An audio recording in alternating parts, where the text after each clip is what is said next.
Hey friends, Ian Khan, the Futurist, here at FII 9 in Saudi Arabia. Now I've got with me Ramin from Liquid AI.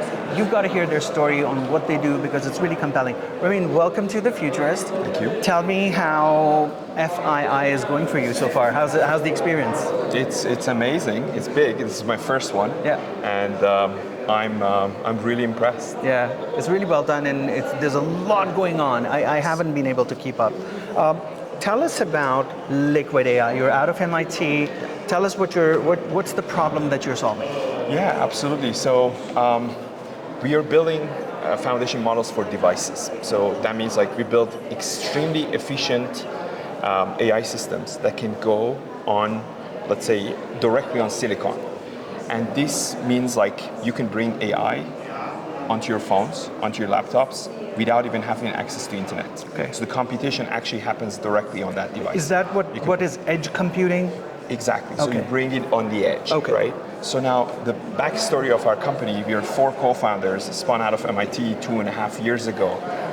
We've been 10 years working on bringing insights from physics and from biology, Wow. believe it or not, from a brain of a little worm, Wow. actually back to machine learning. So we've been studying like how we can bring principles of computation from there back to machine learning. So we invented something during my PhD thesis, which we call liquid neural networks.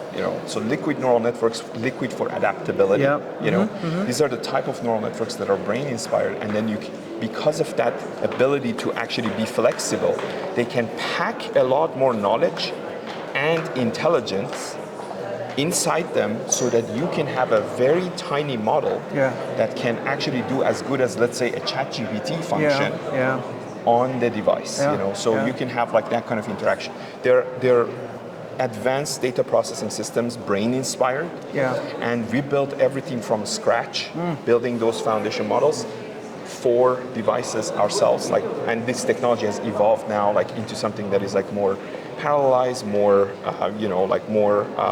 production quality from the research that we've been doing at MIT.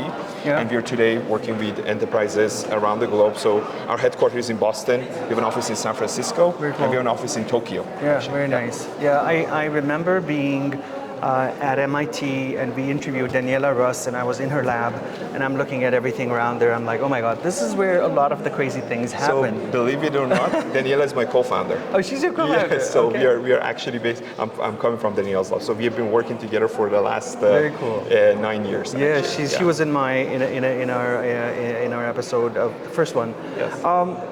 A lot is happening within AI, and the noise is all about, LLMs, big, large language models, and you'll see, this one now has 1 trillion parameters, that one has 50 trillion parameters, and I feel like this is just a game where everybody's trying to show how big they are. But according to you, it's not necessarily about the large language models. So is the future about this small language models? Maybe they'll be called micro language models. I don't know. Where is Absolutely. it going? We call them nanos. Nanos, okay. So how you should think about it is the future is going to be hybrid. So the future is going to be where we have sophisticated, large AI systems that are going in the cloud, but you also have massive computers distributed in our society. Of course, yeah. We have like a planet full of devices, So we have coffee machines.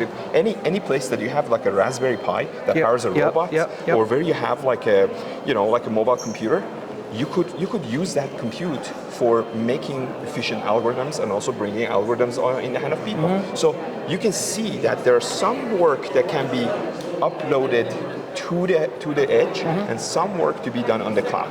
And there will be like this hybrid mode. What we are focusing on, we're focusing on this $1 trillion market that is actually this device market. It's massive, and it's kind of a place where not a lot of attention today is actually going to compared to the capital that is flowing into the data centers. And you have seen like how much energy and how much power we are actually spending into this. And that's kind of the thing that we want to change. So that's kind of the distribution shift that we're after. So if models are becoming nano, the hardware they will use is also very small.